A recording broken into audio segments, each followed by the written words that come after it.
चलिए, सबको मेरा प्रणाम। शुरू करते हैं आज का सत्संग।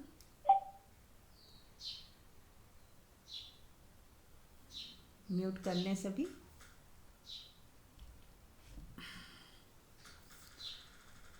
हाथ जोड़ लें और आंख बंद करके एक बार धन्यवाद के भाव से भर जाएं कि जिस परमात्मा ने इतना कुछ दिया है, जिस कुदरत ने इतना कुछ दिया है, सबको धन्यवाद करें।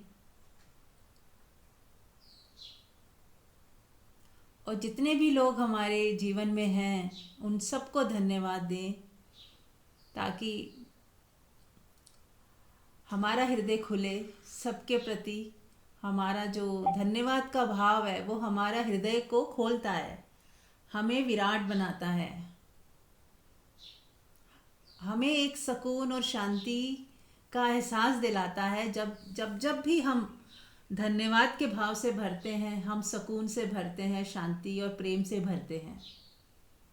तो ये संयुक्त है। बाहर किसी का धन्यवाद जरूर कर रहे हैं, लेकिन सुकून हमें हमारे भीतर मिलता है। और जैसे इसका अपोजिट भी हम करके देखें कि यदि हम शिकायत से भर जाते हैं किसी दूसरे के प्रति, तो वो शिकायत हमारे भीतर दुख, दर्द, पीड़ा, इरिटेशन का कारण बनती है। तो ये हमें समझना है कि दुख आता कहाँ से है। दुख आता है जब हम शिकायतों में आ जाते हैं। शिकायती मन जब बन जाता है तो वो दुख का कारण हो जाता है। जब हमारा मन अभाव को देखता है तो दुख का कारक बन जाता है। और वही मन जब अहोभाव में भरता है, थैंकफुलनेस में भरता है, जो है उसे स्वीकार करते हुए खुश रहता है, आनंदित हो जाता है कि वाओ, कितना कुछ तो है मेरे पास, क्या नहीं है। तो हम और खुश हो जाते हैं और आनंदित हो जाते हैं। पूरा दिन इस आनंद और इस खुशी में, सुकून में, शांति और प्रेम में बने रहते हैं कि सब कुछ तो है, सब कुछ तो है मेरे पास। जो चाहिए वो पहले ही परमात्मा ने भरपूर दिया है। फिर मन अभाव उठाना बंद कर देता है। अभी अभाव मन की क्रिएशन है कि मेरे पास ये नहीं है, वो नहीं है, कोई व्यक्ति मेरे को समय नहीं दे रहा है, कोई मेरे से बात नहीं कर रहा है। तो ये सब मन ही पैदा कर रहा है अभाव। यदि इसको हटा दें, इसकी तरफ ध्यान ही ना दें और जो है उसको ध्यान दें कि श्वास लेने के लिए हवा चाहिए है, पानी चाहिए वो है, सूरज चाहिए है, कुदरत ने इतना सुंदर पूरी प्रकृति बनाई है, चारों तरफ सब तो है, इतना प्यारा शरीर दिया है वो भी है, देख पा रहे हैं, सुन पा रहे हैं। जब आप अपनी जो है उसकी तरफ ध्यान देंगे, अपनी जो हमारे पास ऑलरेडी है, जब हम उसको देखते हैं तो मन खुशी से झूम उठता है कि सब कुछ तो है। और बाकी जो नहीं है, जो समझ नहीं आ रहा, जो पता नहीं चल रहा क्या करना है क्या नहीं करना, सब छोड़ दें, समर्पित हो जाएं, समर्पण कर दें। तो धीरे धीरे हमारा हृदय खुलता है, हमारा व्यक्तित्व फैलता है, हम खुश रहते हैं।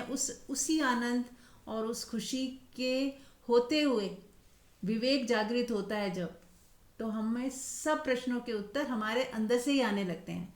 हमें सब साफ साफ दिखाई देने लग जाता है कि क्या हमें करना चाहिए। फिर कोई सिखाता नहीं है कि ये मत करो, वो मत करो। हमारा हृदय ही हमें बताता है, हमारी आत्मा बताती है, हमारा विवेक बताता है। नाम कुछ भी दे सकती हो, मतलब हमारे हृदय अंदर से ही आवाज़ आती है कि हमें क्या करना चाहिए, क्या सही है, क्या गलत है। और स्पॉन्टेनियस राइट एक्शन होने लगते हैं। तो ये चुनाव हमें करना है कि जो है उसमें राजी होकर उसी में रुकना है, वहीं देखना है, वहीं ठहरना है। और जो नहीं है, जो अभाव है, वो हमारे लिए था ही नहीं। वो हमारे लिए उचित होता तो वो अभाव होता ही नहीं। प्रकृति हमें हमें हमारे से ज़्यादा जानती है, कि हमारे बारे में वो ज़्यादा जानती है कि क्या सही है, क्या गलत है, क्या हमारे पास होना चाहिए, क्या नहीं होना चाहिए, हमें उसे उसने कहाँ रखना है, किन लोगों के साथ रखना है, किस चीज़ का अभाव हमारे लिए शुभ है, वो उसको पता है। तो हम हर हाल में राजी हो जाएं कि यदि कुछ नहीं है तो उसमें भी हमारी भलाई है, उसमें भी कुछ अच्छा ही है। म्यूट कर लें। हाँ जी। तो जो भी हो रहा है हर व्यक्ति के साथ वो अच्छा ही हो रहा है, शुभ ही हो रहा है।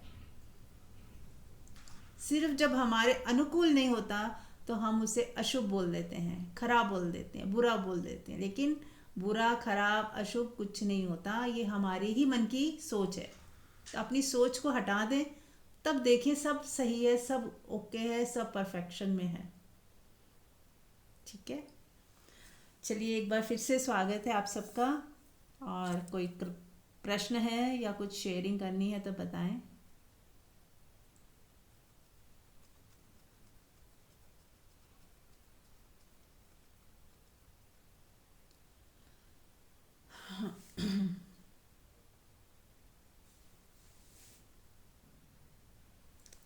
हाँ जी, कोई नहीं। चलिए ठीक है, तो आगे बढ़ते हैं फिर। जो भी हमने सुना उसकी वजह से एक अंदर शांति महसूस हो रही होगी, एक सुकून,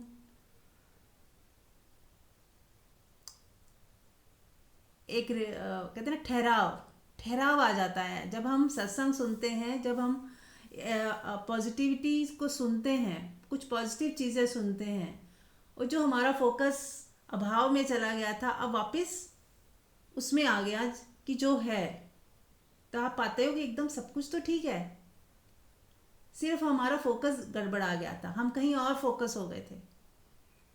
जैसे आपने जो है उसकी तरफ फोकस किया तो आपको लगेगा सब कुछ तो ठीक है। अब हमारे पास चॉइस है कि जो ठीक है उसका मजा लें, या जो नहीं ठीक है उसका उसको देख के दुखी हूं।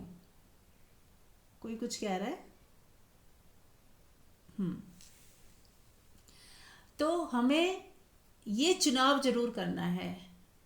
मन को, मन एक बच्चा है, मन को समझाएं, वो आप ही का एक पार्ट है कि नहीं रे मन, तू तू दुख की तरफ ध्यान ना दे, अभाव की तरफ ध्यान ना दे।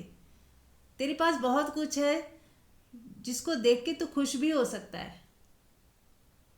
गिलास आधा खाली है आधा भरा है, तो हम खाली गिलास को देख के दुखी ना हो, हम भरे गिलास को देख के खुश हो जाएं कि आधा तो भरा है, तो क्यों नहीं, अभी तो आधा है मेरे पास, इसका तो मज़ा ले लूं पहले। तो जब आप उसका मज़ा लेते हैं तो हो सकता है और आधा गिलास फिर से भर भर दिया जाए। बस हमें धैर्य रखना है, शांति रखनी है, सुकून रखते हुए जो है पहले उसका तो मज़ा ले लें, उसको तो एंजॉय कर लें जो है। तो आप पाओगे आपका जीवन सुंदर और सुंदर होता चला गया। आज भी सुंदर है पर और सुंदर हो गया, आप और ज़्यादा खुश हो गए और ज़्यादा आनंदित फील कर रहे हो। ठीक है। तो सत्संग क्या है? सत्संग ये है कि हम ज़्यादा से ज़्यादा और खुश कैसे हो जाएं, ज़्यादा से ज़्यादा और शांत कैसे हो जाएं, ज़्यादा से ज़्यादा और ठहराव में कैसे आ जाएं, और समझ पाएं क्या सही है क्या गलत है। हमें सत्संग से ये नहीं सीखना कि क्या करना चाहिए क्या नहीं करना चाहिए, हमें ये सीखना है कि, क्या सही है। जो सही होगा वो हम खुद ब खुद ही करने लग जाएंगे, देखने की समझ आ जाए, विवेक जागृत हो जाए, हमें खुद ही आंख मिल जाए और उस आंख से हम खुद ही चल चल पाए, देख पाए, समझ पाए। जैसे कोई अंधा होता है, यदि उसके उसको हम आंख ही दे दें, अगर उसकी आंख ठीक हो जाए किसी तरह से, तो खुद ही फिर आराम से चल लेगा। फिर हमें उसको बताना नहीं है कि इधर से मुड़, इधर पत्थर रखा है, संभल के चलना, ऐसे मत चल वैसे मत चल, हमें बिल्कुल बताने की ज़रूरत नहीं है। तो ऐसे ही जब सत्संग ऐसा हो कि जिसमें आपको आंख ही मिल जाए, तो आप खुद ही फैसला कर सकते हो क्या सही है क्या गलत है, मुझे कैसे जीना है, इस क्षण में मुझे कैसे जीना है। फिर कोई दूसरा क्यों बताए, जब आपको आपके पास है आँख विवेक है, तो खुद ही निर्णय लें कि क्या करना है, क्या सही है क्या गलत है। आपका निर्णय ही काम आएगा। आज तक किसी ने कुछ भी कहा है, बताया है, समझाया है, वो काम नहीं आता है। हमारे अंदर से जब यस आती है ना, तभी वो हम करते हैं, और उसमें फिर हम खुशी अनुभव करते हैं। मान लो हम हमारे अंदर कोई चीज़ की नो है, और हम दो आदमी आते हैं, हमें कन्विंस करके यस करा देते हैं, तो हमारा अंदर से तो हृदय नो में था, तो हम यस कर तो देते हैं किसी दूसरे के कहने से, उनके समझाने से, प्रभाव में आने से। लेकिन हमारे अंदर से वो जो नो जाता नहीं, कि था तो नो में, मेरे को करना नहीं था, पर इन्होंने इतना कन्विंस किया, मेरे को नो बोला नहीं गया। तो इस तरह से हमें नहीं चलना है। हमें अपने ही हृदय से, अपने बलबूते पे ही देखना है, अपनी विवेक शक्ति से देखना है कि क्या सच में ही मेरा नो गलत था, और दूसरा जो कह रहे हैं वही ठीक है। तो वो विवेक शक्ति हमें होनी चाहिए। हाँ, यदि मैं गलत हूँ तो मुझे उसको बदलना भी चाहिए। कई बार हो सकता है कि हम जो सोच रहे हैं, हम जैसा देख रहे हैं, वो सही नहीं है, और किसी ने हमें बताया, गुरु ने बताया, या कोई हमारे पेरेंट्स ने बताया, या कोई और हमारा कोई कल्याण मित्र था, उसने कुछ समझाया, और हमें वो फिर अपनी गलती दिखने लगी कि नहीं, मैं तो गलत सोच रहा हूँ, और फिर आपने उसे बदला या चेंज किया। क्योंकि जैसे ही हमें दिख जाता है कि मैं यहाँ पे गलत हूँ, तो हम ज़्यादा देर तक फिर गलत नहीं रह सकते। क्योंकि कोई इंसान अपनी गलती देख ले, समझ ले, तो फिर उसे वो बदल ठीक करता ही है, उसके अंदर ट्रांसफॉर्मेशन होता ही है। फिर हम तब तक ही गलत के साथ हो सकते हैं जब तक उसको सही का जामा पहनाया हुआ है। जब तक हमें लगता है नहीं ये ठीक है, इतना तो चलता है, इतना तो ठीक ही है। मान लो हम कोई गलत काम भी कोई कर रहा है, वो उसको सही का जामा पहनाता है कि नहीं ये तो करना ही पड़ता है। ऐसा आप सुनते होगे ना, इतनी बेईमानी तो करनी ही पड़ती है, नहीं तो आप बिजनेस नहीं कर सकते, इतना तो झूठ बोलना ही पड़ता है। तो वो उसके पास तर्क होते हैं अपने आप को जस्टिफाइड करने के। यदि ये तर्क ना हो तो वो टिक नहीं सकता अपने झूठ के साथ, अपनी बेईमानी के साथ, कि सब तो करते हैं, मैं भी कर लेता हूँ, और इतनी ज़रूरी होती है, इतना तो करना ही पड़ता है। अब इस तरह की जो सोच है, वो हमें और बेईमान बेईमान बनाती चली जाती है। तो यदि हमें सच में दिख जाए कि नहीं मैं बेईमान हूँ, और मुझे बेईमान होना नहीं है, नहीं, फिर आप बेईमान नहीं रह सकते। हम क्या कहते हैं, नहीं मैं हूं तो ईमानदार ही, लेकिन बिजनेस बिना बेईमानी के होता नहीं, इसलिए थोड़ी करनी पड़ती है। तो हमने अपने को टैग दे दिया कि मैं हूं तो ईमानदार, पर ये मजबूरी में मैं बेईमानी कर रहा हूं, तो वो बेईमानी बेईमानी कभी भी ठीक नहीं होगी। यदि हम बिल्कुल डायरेक्ट देख लें कि नहीं मैं हूं बेईमान हूं मैं, तो आप अगले दिन से ही बेईमानी छोड़ देंगे। क्योंकि कोई व्यक्ति बेईमान होके नहीं जी सकता। अपनी नज़रों में वो कभी भी गलत ठहराना नहीं चाहता खुद को, फिर वो ठीक होगा ही, उसको ठीक होना ही होगा। इसीलिए ओशो कहते हैं ऑथेंटिक हो जाओ। चोर हो तो बोलो, मानो कि हाँ मैं चोर हूँ, मैं बेईमान हूँ। अब आपकी चोरी और बेईमानी जाएगी ही जाएगी। अब आप ज़्यादा देर तक ना तो चोर रह सकते हो ना बेईमान। यदि आपको अगर कोई व्यक्ति ये कहे कि हाँ मैं हिंसक हूँ, मैं दूसरों को कष्ट देता हूँ, तो वो ज़्यादा देर तक हिंसक नहीं रह सकता। हम कहते हैं नहीं मैं तो हूँ तो अहिंसक, मैं तो किसी को दुख देना नहीं चाहता, पर दूसरा ही मुझे इतना भड़का देता है, इसलिए मैं उसको उसको मुझे बोलना पड़ता है या उसका जवाब देना पड़ता है हिंसा से। हूँ तो मैं अहिंसक ही। यदि मुझे कोई प्रवोक ना करे तो मैं तो किसी को नहीं गुस्सा करूँ, ना मैं किसी को दुख दूँ। वो दुख खुद ही मुझे इतना वो करते हैं। अब इस तरह का व्यक्ति कभी सुधरेगा नहीं, क्योंकि उसने उस पर शुगर कोटेड, कहते हैं ना, जैसे नीम के ऊपर कोई शुगर कोटेड वो कर देता है। अपने ऊपर झूठ के ऊपर सच, सॉरी, सच के ऊपर झूठ का जामा पहना दिया। यदि कोई व्यक्ति डायरेक्ट देख ले, नहीं हूं तो मैं भी हिंसक ही, दूसरे को दुख देता हूँ, दूसरे को कष्ट देता हूँ, कारण कोई भी हो, मेरे अंदर से भी तो हिंसा निकली, तो ऐसे डायरेक्ट यदि हम देख लें कि हाँ है मेरे अंदर हिंसा, तो फिर हम ज़्यादा देर तक हिंसा नहीं कर सकते, फिर हमें बदलना ही होगा। तो हम देखना ही नहीं चाहते, और क्योंकि उससे बदलना पड़ेगा खुद को। जब हम बदलना चाहते ही नहीं ना, तो हम क्या करते हैं, अपने जो भी व्यवहार है नेगेटिव को पॉजिटिव की तरह देखते हैं और दिखाते हैं, गलत को गलत की तरह देख ही नहीं पाते कि हाँ है मेरे अंदर ये कमी है। कोई रिश्वत लेता है तो वो ये नहीं कहता कि हाँ मैं रिश्वतखोर हूँ, कि नहीं ये तो उन्होंने दे दिया, मैंने तो मांगा नहीं था, नहीं मेरे अंदर कोई लालच नहीं है, पर सभी लेते हैं तो मुझे भी रखना पड़ता है। मतलब वो कुछ भी उसके ऊपर जामा पहना देगा, ये नहीं कहेगा, डायरेक्ट नहीं बोलेगा कि नहीं मैं रिश्वतखोर हूँ, मैं लालची हूँ, बेईमान हूँ मैं, ऐसा वो कह ही नहीं सकता अपने लिए। अगर कह दे तो वो अगले दिन से वो बेईमान नहीं रह सकता, उसको ईमानदार होना ही होगा। तो आंख बंद करके देखें हमारे अंदर कहीं हमने भी तो नहीं मखौटे पहने हुए, अपने ऊपर गंदगी के ऊपर कोई कालीन तो नहीं बिछा दिया, जिससे हमें दिख ही नहीं रहा कि सच्चाई क्या है, हमारी खुद की सच्चाई क्या है।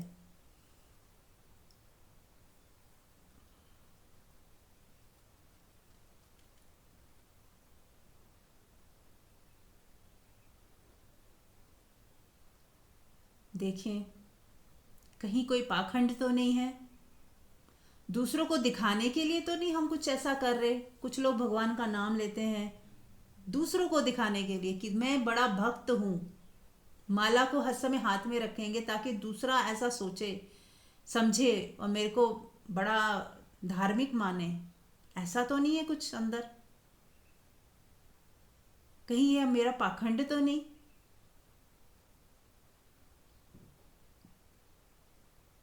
कहीं दूसरों के नज़रों में मैं ऊपर उठ जाऊं, ये इसमें तो कोई रस नहीं है ना। क्या सच में ही मुझे परमात्मा की मुझे भक्ति करनी है? क्या सच में ही परमात्मा से प्रेम है? क्या सच में ही मैं परमात्मा के लिए ये माला जप रहा हूँ, या दूसरों को दिखाने के लिए, या अहंकार निर्मित करने के लिए कि देखो मेरे जैसा तो कोई है नहीं, मैं कितनी माला करता हूँ।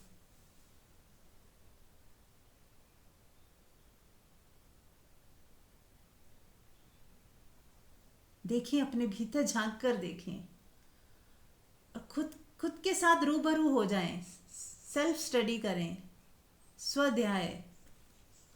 बाहर किताबों से ज्ञान नहीं मिलेगा, आपको ज्ञान खुद से खुद को मिलेगा। आप ही आपके गुरु हो, आप ही टीचर हो। अपने भीतर झांके देखें, आपके भीतर बैठा गुरु बताएगा क्या सही है क्या नहीं। देखें कहीं बाहर किसी पे डिपेंडेंट ना हो, खुद ही चेक करें अपने भीतर।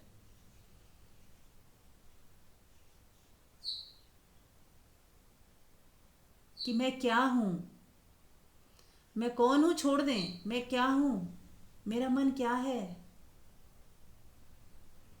रियलिटी में मैं क्या हूँ। अपने कर्मों को देखें कि आपका कर्म किस दिशा में आपको ले जाता है।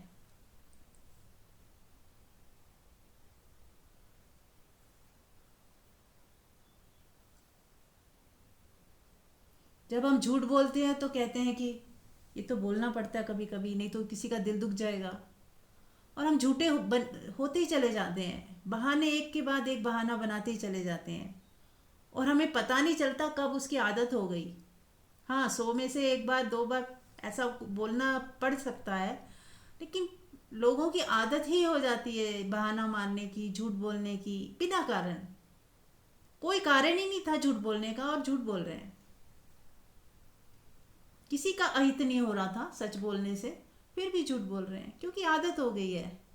अब वो सच बोल ही नहीं पाते, ऐसे भी मैंने देखे हैं, लोग देखे हैं।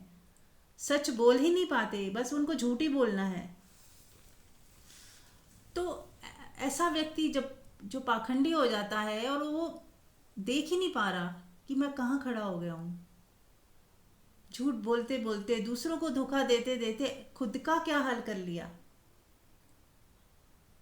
खुद अब कहीं सत्य दिखाई ही नहीं दे रहा, आत्मा तो दूर दूर तक दिख ही नहीं रही, बस वही पाखंड और झूठ ही जीवन बन गया है। तो देखिए, डायरेक्ट देखिए खुद को, और यदि दिख जाएगा तो तुरंत बदलाव आने लगेगा ना। जब हम घर की भी सफाई करते हैं तो कहीं गंद देख लेते हैं तो तुरंत हम साफ कर देते हैं, जब तक दिखा नहीं था तब तक वो रखा था वैसे ही, पर जब दिख गया तो आप फिर साफ करोगे ही। आज नहीं करोगे तो कल करोगे, आपके दिमाग में चला गया कि ये गंदा है, इसको साफ करना है। ऐसे ही खुद के अंदर झांकते हुए देखते रहें, स्वाध्याय करते रहें बीच बीच में कि कहाँ गंदगी, कहीं गंदगी तो नहीं है, दूसरों की वजह से अपने अंदर तो नहीं कचरा इकट्ठा कर लिया, दूसरों की नज़रों में ऊपर उठने के लिए या दूसरों को अच्छा फील कराने के लिए या दूसरों को सुख देने के लिए अपने अंदर पाखंड तो नहीं निर्मित कर लिया, अपने अंदर झूठ तो नहीं निर्मित कर लिया। था कुछ, दिखाया कुछ, भीतर नो थी, बाहर यस कर दिया, भीतर दुखी थे, बाहर दिखाया नहीं कोई दुख नहीं है, हम तो बहुत रिलैक्स हैं, जबकि अंदर से आप उबल रहे हो। तो ये जो दुनिया समाज की वजह से भी हम कई बार पाखंडी हो जाते हैं। तो साधक वही है जो इसकी परवाह किए बिना सत्य को सत्य की तरह देख पाए, अपने पाखंड को पाखंड की तरह देख पाए और उसे खुद ही तोड़ दे अपने हाथों से कि नहीं, अब और ज़्यादा पाखंडी नहीं होना, अब और ज़्यादा ये बहानेबाजी और झूठ ये सब नहीं। हाँ, अति आवश्यक हो, किसी की जान ही जा रही हो तो अलग बात है, बिना कारण छोटी छोटी बातों में कि ये मेरे बारे में क्या सोचेगा, झूठ बोल देते हैं। सोचने दीजिए, जो भी है सच्चाई में रहें। यदि वो सच में आपका प्रिय मित्र है, वो कुछ नहीं सोचेगा, वो सच में ही आपका रियल है, कल्याण मित्र है, तो वो आपको समझेगा, ना कि आपके ऊपर दोष देगा। और वो मुझे गलत ना समझे इसलिए हम कुछ भी बोल देते हैं, बहानेबाजी, सच बोल ही नहीं पाते। सच बोलना शुरू करें, ऑथेंटिक रहे, जो भीतर है वही बाहर, जैसा मैं हूँ वही प्रकट हो, तो जिंदगी बदल सकती है। आप परमात्मा के करीब तभी आ सकते हैं जब ये पाखंड वाला जीवन हमारा पूरी तरह से विदा हो जाए। हम जो हैं जैसे हैं वही दुनिया को भी नजर आए, कोई बुराई नहीं है, उसी से ही हमारा जो है ट्रांसफॉर्मेशन संभव है। राइट। तो आप में से भी कोई अब कुछ पूछना चाहे या बताना चाहे या शेयर करना चाहे या कोई भी क्वेश्चन पूछ सकते हैं।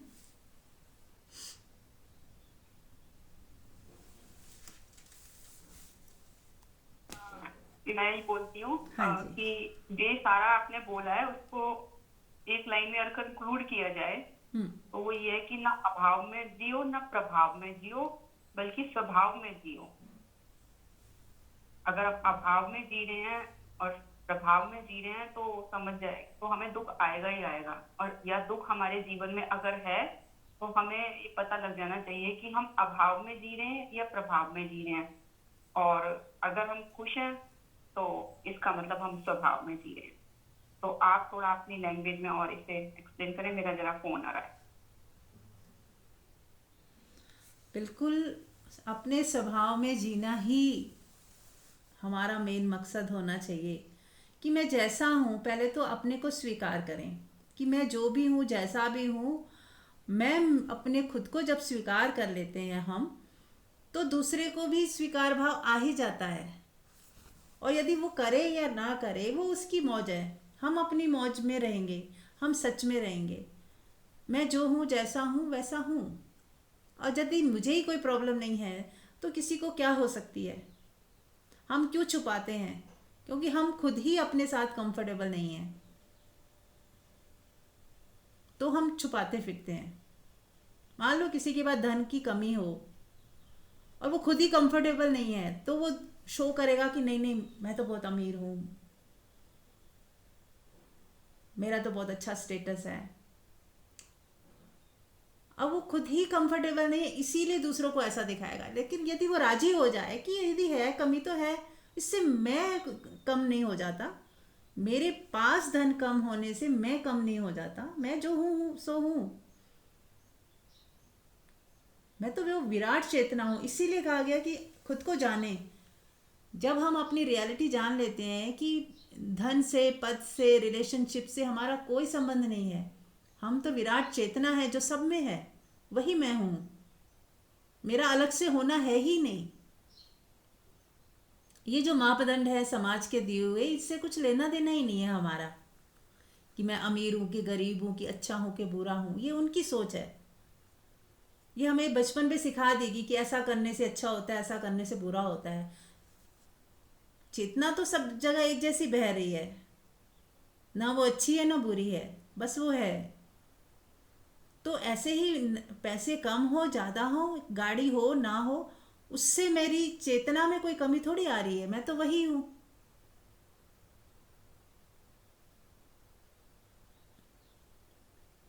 तो जब हम कोई भी साधक ऐसा देख लेता है, जान लेता है, रियलाइज कर लेता है, सेल्फ रियलाइजेशन हो जाती है जब उसे, तो फिर बाहर की चीज़ें उस पर प्रभाव नहीं डाल पाती। तो उन्होंने जैसे मंजू जी ने कहा, प्रभाव में भी मत जियो। प्रभाव में वही नहीं जी पाएगा जो सच में स्वयं को जान चुका है, वरना तो हर व्यक्ति प्रभाव डालता है। क्योंकि हम खुद को नहीं जानते, तो बाहर से ही हम जुड़े रहते हैं, बाहर से ही हिलते डुलते रहते हैं। कोई इज्जत देता है तो हमें लगता है हमारी इज्जत हो गई। क्योंकि जब कहते हैं ना कोई अंधा हो, कोई व्यक्ति की आंखें ही नहीं है, अब वो उसको जो जैसा रास्ता दिखाएगा उसको वैसे ही चलना पड़ेगा, क्योंकि वो खुद तो देख ही नहीं पा रहा। और जब आँख आ जाए, विवेक आ जाए, देख लो आप कि आप हो कौन, अब आपको कोई बुद्धू नहीं बना सकता। जब हमारे खुद की आँख है तो हम अपनी विवेक से चलेंगे, अपनी समझ से चलेंगे। फिर हम किसी के प्रभाव में क्यों आएंगे, जब लालच ही नहीं है अंदर, कुछ चाहिए ही नहीं, एक्सपेक्टेशन ही ज़ीरो है, और जो चाहिए वो है ही हमारे पास पहले से ही। और कोई चाहत ही नहीं है कि किसी से आगे हो जाऊं या पीछे हो जाऊं, किसी को ये दिखा दूं या वो दिखा दूं कि मैं ये हूं। ये सब बातें व्यर्थ हो जाती हैं, कूड़ा हो जाती हैं। क्योंकि जब आप देख लेते हो कि एक ही चेतना जो मुझ में है वो सब में है, अब किससे आगे बढ़ना है, किसको पीछे करना है, किसको नीचा दिखाना है, किससे हेटेड करनी है, किससे बदला लेना है, सभी तो एक है, सभी मैं ही हूँ, कोई दूसरा है ही नहीं। तो सारे तनाव खत्म, सारी चिंताएं गिर जाती हैं, सारा लोभ लालच सब विदा हो जाता है। सेवा भाव स्वतः ही खुद ब खुद पैदा हो जाता है भीतर से, प्रेम करुणा सब अपने आप आ जाती हैं।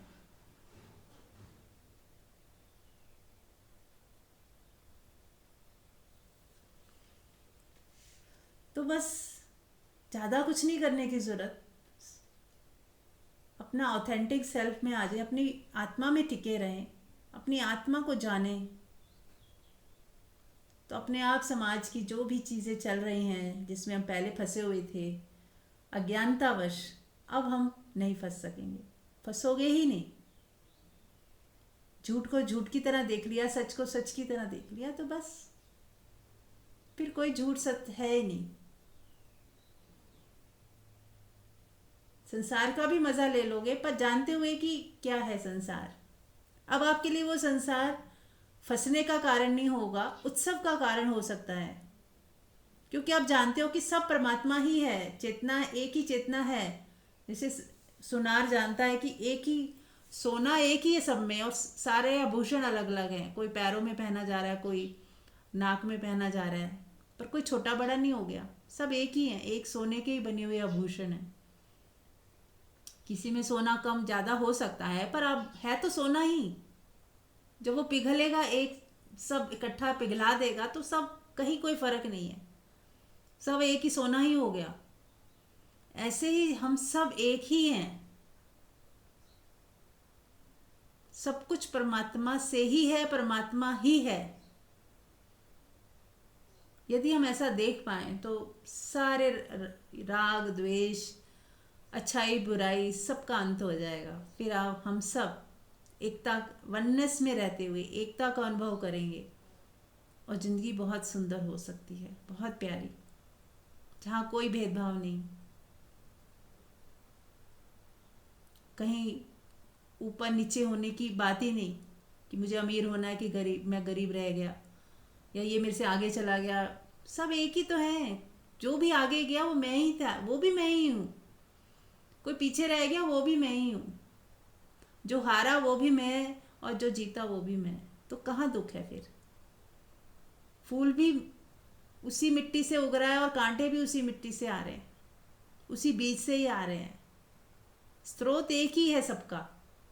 जब भेद ही मिट गया, वो दृष्टि ही खत्म हो गई, वो दोष रहेगा ही नहीं। फिर आप सबको परमात्मा स्वरूप देख पाओगे, जान पाओगे। और फिर संसार जो दुख का कारण था अब उत्सव का कारण हो जाएगा।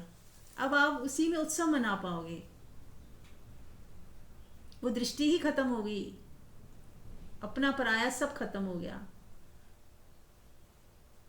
वो भेदभाव थे, राग थे, द्वेष था, कोई मेरे से ऊपर था, कोई नीचे था, सब बराबर हो गया। अब आप सबके साथ मिलकर उत्सव मना सकते हो, सुंदर तरीके से जीवन जी सकते हो, एंजॉय कर सकते हो। अब आप जीव भाव में नहीं जियोगे, परमात्मिक भाव में जियोगे। बस इतना फर्क हो जाएगा। अब आप ना तो बंधोगे ना बांधोगे, ना गुलामी करोगे ना किसी को गुलाम बनाओगे, ना किसी की डोमिनेशन करोगे ना किसी को डोमिनेट करने दोगे अपने ऊपर, ना किसी पर हावी होगे ना किसी को अपने ऊपर हावी करने दोगे, होने दोगे, ना किसी के ऊपर जुल्म करोगे ना किसी को जुल्म करने दोगे। अपने को भी साथ लेके चलोगे। पहले क्या था, हम जुल्म कर रहे थे, खुद तो सह रहे थे पर कर नहीं रहे थे। गुलाम तो नहीं बना रहे थे पर गुलामी कर रहे थे। अब ये सब खत्म। अब आप अपने लिए भी उतने ही जागरूक हो और सामने वाले के लिए भी जागरूक हो, क्योंकि आपने देख लिया कि आप कहीं भी कम नहीं हो। जितना परमात्मा सब जगह है उतना मेरे भीतर भी है। और पहला अनुभव मुझे मेरे ही अंदर होगा। जब आपका ये शरीर मंदिर जैसा हो गया, आप परमात्मा ही हो गए, तो अब आपको सबसे पहले तो उसी का ही ध्यान रखना है कि कहीं मुझे कष्ट ना हो, मेरे शरीर को कष्ट ना हो। और फिर आप दूसरों को भी उतना ही सम्मान देंगे, मान देंगे कि उनको भी कष्ट ना हो, क्योंकि वहाँ भी परमात्मा ही बसते हैं। वो बॉडी भी जीती जागती चलती जैसे मंदिर में मूर्ति होती है, वो चल फिर नहीं रही है, तो जीती जागती मूर्ति हैं जो चल फिर रही हैं, जो वो परमात्मा साक्षात है सामने। तो उनको कष्ट देने का तो सवाल ही नहीं है।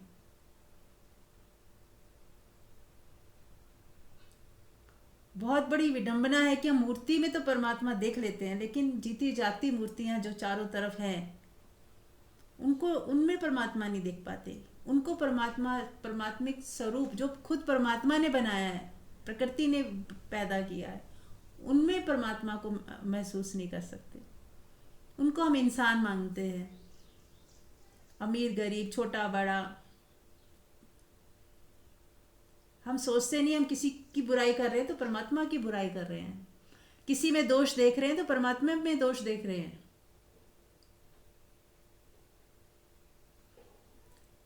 हम कहते हैं ये अच्छा नहीं हुआ, मतलब परमात्मा को ही कह रहे हैं कि ये अच्छा नहीं हुआ, उसने अच्छा नहीं किया कुछ भी।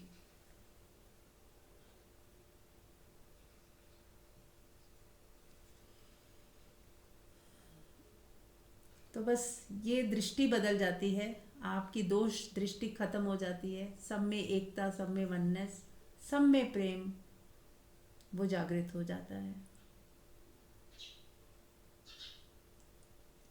हाँ जी, अब आप लोग भी कुछ पूछना चाहें, कुछ कहना चाहें?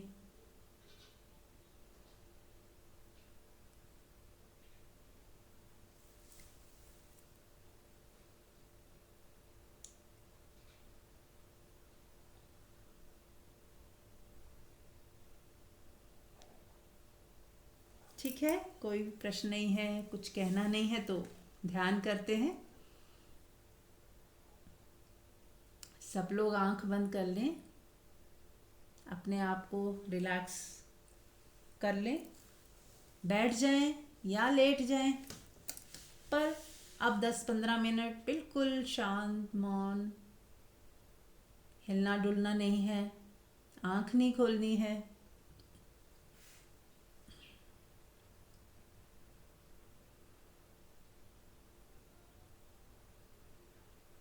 और चेहरे पे मुस्कुराहट लाएं। सब स्वीकार के भाव में आ जाएं कि सब स्वीकार है, कुछ भी हो रहा है, जो भी दुनिया में, समाज में या मेरे साथ, सब स्वीकार है। और यदि स्वीकार नहीं है तो अस्वीकार तो बिल्कुल भी नहीं, अस्वीकार तो है ही नहीं, कहीं अस्वीकार नहीं है। अस्वीकार की भावना को हटा दें कि ये मुझे स्वीकार नहीं है, ऐसा ना सोचें। सब कुछ उस कुदरत का खेल है, तो मैं कौन हूँ जो उसको स्वीकार ना करूं। जब सब कुछ परमात्मा से ही हो रहा है तो अच्छा ही हो रहा होगा, इसका कोई औचित्य होगा। जैसे बुराई अच्छाई के लिए बैकग्राउंड होती है, जैसे काली स्लेट होती है, उसी पे वाइट से लिखा जाता है, ऐसे ही दुख भी सुख के लिए जरूरी हैं। यदि दुख ना हो तो सुख का पता ही ना चले।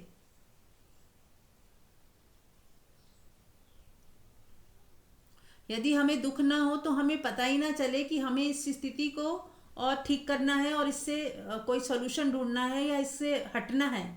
यदि आग में हम उंगली डालते हैं तो जलती है, पीड़ा होती है, तो हम आग में हाथ नहीं डालते। यदि हमें ये अनुभव ही ना हो तो हम तो आग में हाथ ही रख लें और हाँ, हमारा हाथ ही जल जाए। तो ये हमारे अंदर ये दुख वाली जो वृत्ति है वो अच्छी है, हमारे लिए कष्टकारी नहीं है, बल्कि हमारे लिए सहयोगी है। हम किसी को गाली देते हैं, हमें दुख होता है, तभी तो हमें लगता है कि नहीं, गाली नहीं देनी चाहिए। हम किसी को मारते हैं, पीड़ा देते हैं, तो हमें भी पीड़ा होती है, तो हमें कष्ट होता है, तो इसलिए हमें लगता है कि नहीं, दूसरे को कष्ट नहीं देना है आज के बाद। ये मैंने क्या किया, उसको तो जो किया किया, मैंने अपने साथ क्या किया। तो वो दुख पीड़ा अच्छी है ना, जो आपको दूसरों को दुख देने से रोका। उसने, उस पीड़ा ने बताया कुछ गलत किया है तुमने।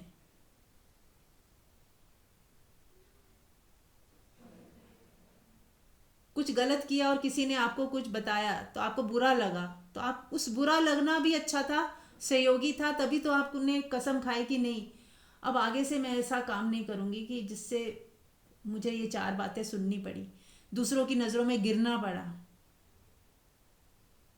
तो वो बुरा लगना अच्छा ही था ना। अगर वो बुरा ही ना लगता तो हम तो ढीठ होके वही काम करते ही चले जाते। यदि हम वो सेंसिटिव थे, हमें बुरा लगा, किसी ने बताया, हमारी चोरी पकड़ी गई या हमारा झूठ पकड़ा गया और हमने 4 लोगों के सामने भी बेइज्जती फील की, अब उससे हमें क्या होता है, हमें हमेशा के लिए सबक हमें मिलता है कि नहीं, हम अब आगे के लिए ये काम कभी नहीं करेंगे। इस बार तो जो हुआ हुआ, आगे कभी ऐसा नहीं करना कि मुझे लोगों की नज़रों में गिरना पड़े। तो वो बुरा लगना अच्छा ही था ना। तो ऐसे हर चीज का कोई ना कोई महत्व है, चाहे हमें आज पता चल रहा है या नहीं। दूसरे व्यक्तियों को देख के भी हम बहुत कुछ सीखते हैं। कोई गलत कर रहा हो तो उसे देख के पता चलता है, नहीं, मुझे ऐसा गलत काम कभी नहीं करना। कोई गलत तरीके से व्यवहार करता है तो हमें अंदर पता चलता है, बुरा लगता है पहले तो, कह रही ये क्या कर रहा है। फिर उस बुरे लगने की वजह से हमें लगता है कि हमें ऐसा नहीं करना, हमें देख के ही इतना बुरा लग रहा है, कर तो सकते ही नहीं हम। तो ऐसे हर चीज का अपना महत्व है, अपना रोल है। फूलों का भी रोल है तो कांटों का भी रोल है, अच्छाई का भी रोल है तो बुराई का भी रोल है। हर घटना हमें हमें पुश एंड पुल कर रही है। तो किस हर घटना से सीखें, हर घटना से समझ लें और आगे बढ़ें, सीखते चले जाएं, अपना विवेक जागृत करें।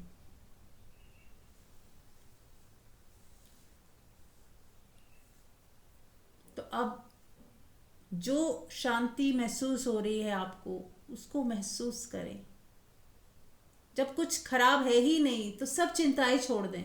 कुछ गलत होता ही नहीं जिंदगी में, ना आगे होगा, सब छोड़ दें, बिल्कुल समर्पण कर दें। सारी चिंताएं, सारे कॉन्फ्लिक्ट्स हटा के बस परमात्मा के चरणों में अपने आप को रख दें। तेरी मर्जी पूरी हो, तेरी मर्जी पूरी हो, तेरी मर्जी पूरी हो।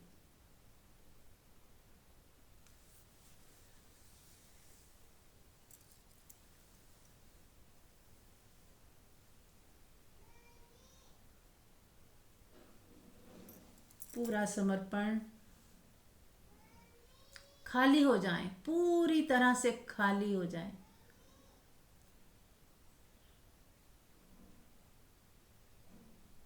अपने स्वरूप में आने का मतलब यही है कि खाली हो जाएं, भरे हुए ना रहें धारणाओं से, विचारों से, अच्छे बुरे से, मैं मेरे से, ये फायदा, ये नुकसान, ये सफलता, ये असफल, सब हटा दे। सब कचरा है, सब इस कचरे को बहा दें, आज जला दें, एकदम खाली हो जाएं। कोई भेदभाव नहीं, कोई आपका शत्रु नहीं, कोई आपका मित्र नहीं, सब हटा दें, खाली हो जाएं। जैसे ही आप खाली होते हैं एक वननेस की फीलिंग आती है।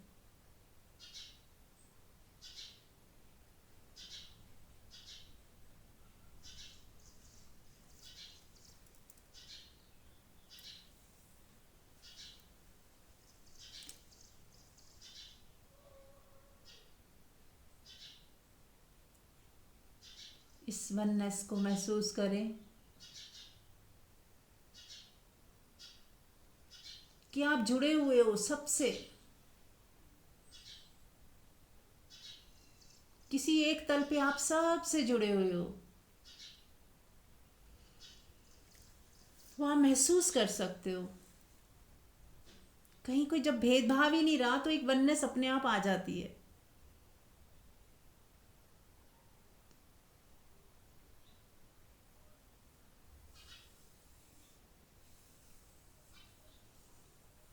जब हम अपनी ये सारी कथा कहानी और ये लैंग्वेज हटा देते हैं, शब्दों को ही गिरा देते हैं, कोई शब्द ही ना बनाए अपने अंदर, तो एक वननेस आप महसूस करोगे,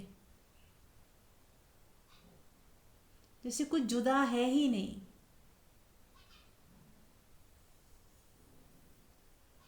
चिड़िया का चहचहाना, पक्षी का उड़ना, कुत्ते का भौंकना, आपके बच्चों की आवाजें, कुछ भी अलग नहीं है। जैसे लगेगा आप सब वननेस में ही हैं, कोई भेदभाव ही नहीं है।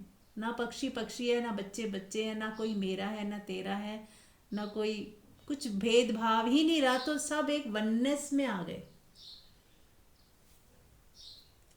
इस वननेस को महसूस करें।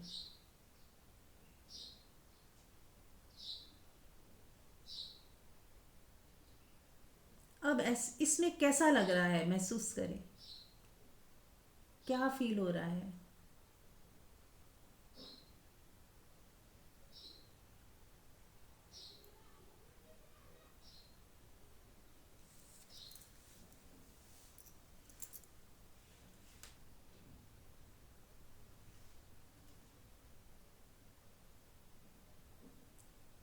इस वक्त कोई दुख है क्या,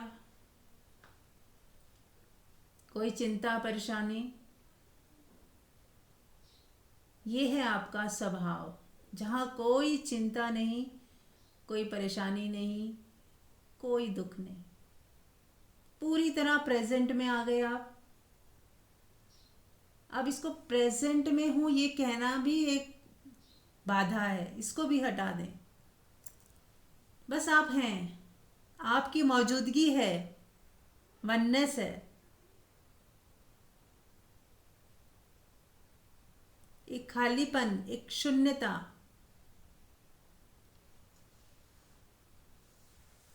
एक ऐसी सलेट जो पूरी कोरी है, कोरा कागज, इस पे कुछ भी लिखा हुआ नहीं है, सब शब्द मिटा दिए, सब शब्द हटा दिए, तो नीचे पूरी खाली सलेट, साफ सुथरी। ऐसे ही हमने जब सारे शब्द हटा दिए तो हमारी आत्मा एकदम प्रकट हो गई, साफ सुथरी, जगमगाती हुई, प्रकाशित होती हुई। महसूस करें।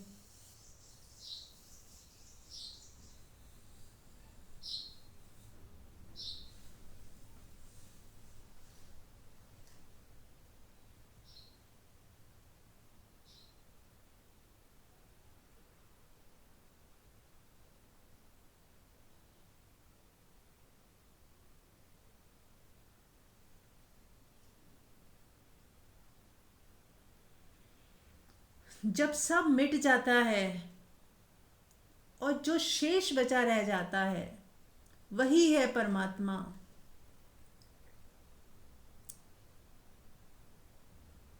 जब सब मिट गया तब भी कुछ ऐसा है जो आप मिटा नहीं पा रहे,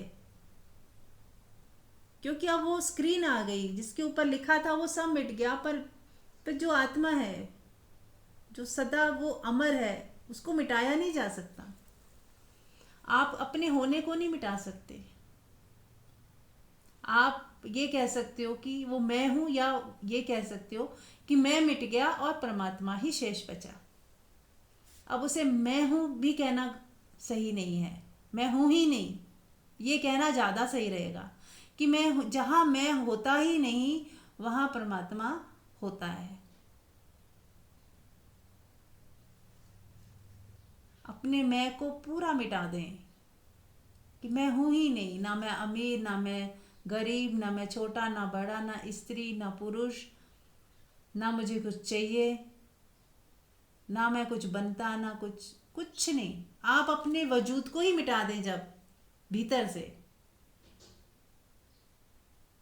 सब भीतर की बात है, बाहर चलने दे जो खेल चल रहा है, पर भीतर अपने वजूद को इनकार कर दे कि नहीं, ये सब मैं हूं ही नहीं, ना मैं माँ हूं, ना बेटी हूं, ये सब ओढ़े हुए लेबल हैं, टेम्परेरी हैं, ये खेल में जरूरी है इसलिए लगा दिए गए। ये बाहर जो भी चल रहा है खेल चल रहा है कुदरत का।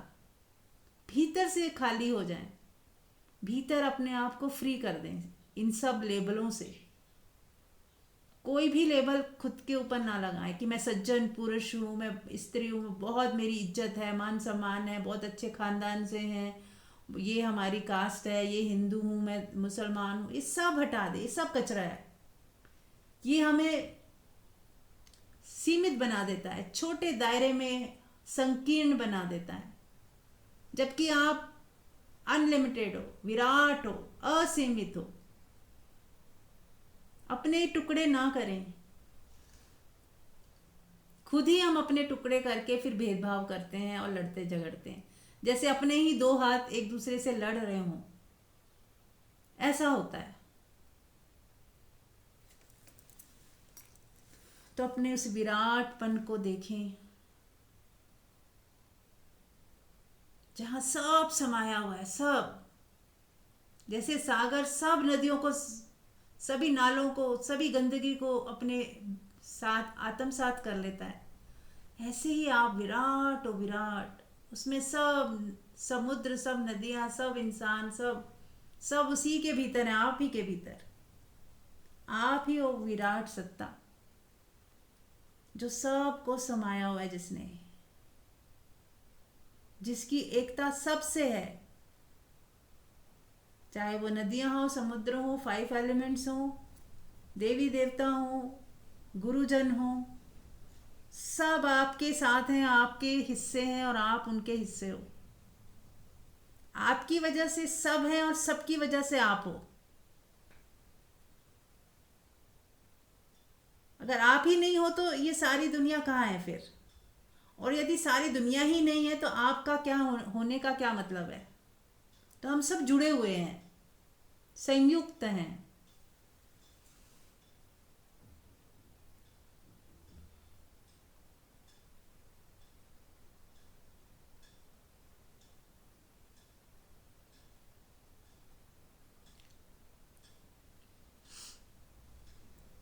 अपनी उस विराटता को अनुभव करें। अब म्यूट कर लें विमला जी। अपनी विराटता को अनुभव करें। ये है आपका स्वरूप, आपका होना। बस इसी में जीना है हमें। इसी को ही अपना मानना है कि ये हूँ मैं। अब आपने जान लिया, अब आप बाहर कभी भी इन्फ्लुएंस नहीं होगे। अब आपको वो आँख मिल गई जिस आँख से अब आप देख पाओगे कि क्या करना, क्या नहीं करना, कैसे जीना, कैसे नहीं जीना। जो भी नियम है, कानून है, कोई बाहर से हमें देता है तो वो गुलामी हो जाती है। और जब हम अपने विवेक से चलते हैं, अपने विवेक से चलते हैं, जो सही है वो करते हैं, जो सही है उसमें जीते हैं, और जो कूड़ा कचरा उसे हटाते चलते हैं, तो असली स्वतंत्रता मिलती है हमें। इसी को हम कह सकते हैं कि ये व्यक्ति मुक्त है, स्वतंत्र है।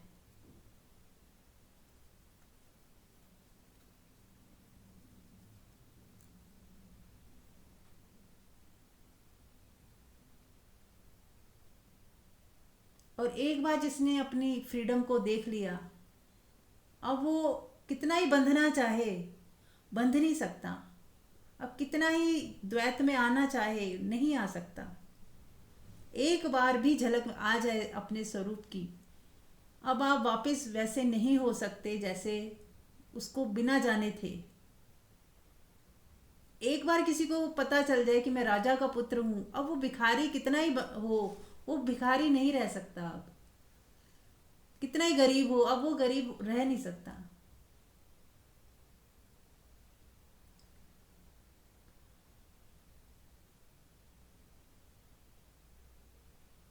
अब वो दीनहीन नहीं रह सकता। ऐसे ही जब हम जान लेते हैं कि मैं ही हूँ सब कुछ, और सब कुछ मुझ में है और मैं सब में हूँ, तो ही कोई भेदभाव है ही नहीं।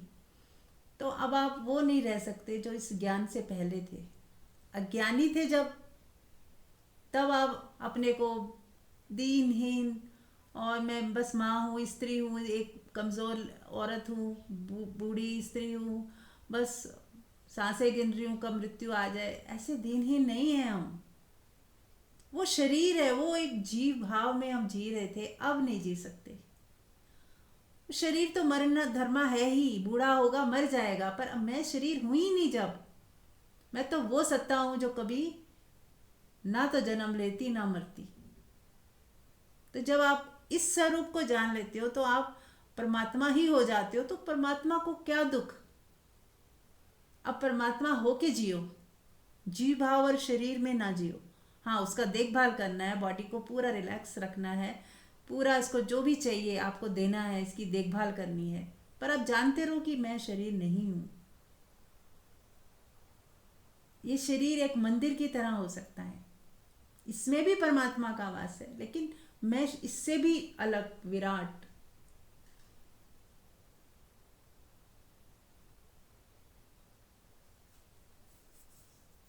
ऐसे भी सोच सकते हैं कि जैसे बर्फ भी है, पानी भी है, भाप भी है, तो सभी, कहीं ठोस में भी परमात्मा ही है, कहीं तरलता में भी परमात्मा है, और कहीं सूक्ष्म रूप में भी परमात्मा ही है, जो दिखाई भी नहीं दे रहा।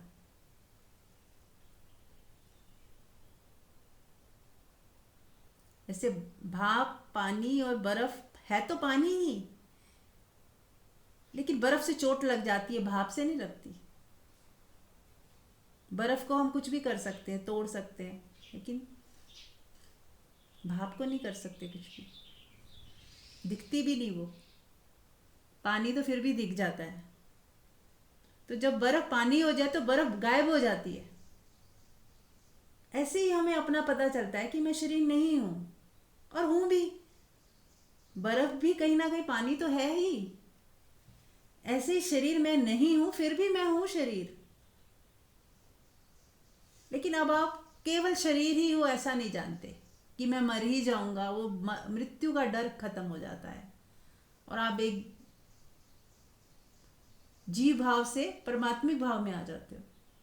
आपका चेतना का शिफ्ट हो जाता है।